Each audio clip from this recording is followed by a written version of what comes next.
সকালবেলার খাওয়া দাওয়া করে সকালে ঠান্ডা ভাত ছিল, সেই ভাতগুলো খাওয়া দাওয়া করে নিয়ে তারপরে দুপুরে রান্না করছি। আর আজকে রান্না করব ভোলা মাছ।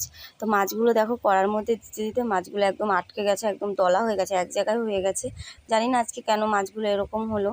তো পরে যে মাছগুলো দিয়েছিলাম সেই মাছগুলো ভালোই উঠেছিল, সেই মাছগুলো বেশ সুন্দর উঠেছিল। তো তারপরে দেখো এখন মাছগুলো সব ভেজে নিয়ে তারপরে হাঁড়িতে জল দেওয়া ছিল, জলটা যে গরম হয়েছে তারপরে চাল দিলাম, কারণ নাহলে ভাতটা রাত অবধি ভালো থাকে না। ওই জন্য জলটা যদি গরম হয় তারপরে চাল দিলে বেশ ভালোই থাকে ভাতটা। তো দেখো আজকে মাছের ঝাল করবো, আর পোস্ত আর সর্ষে দিয়ে মাছের ঝালটা করেছি। এর মধ্যে আলু ঠালু কিছুই দেওয়া হয়নি, দিইনি। আর করবো পুঁই শাক দিয়ে সর্ষে বাটা দিয়ে চচ্চড়ি। দেখো পুঁই শাকটা বসিয়ে দিলাম।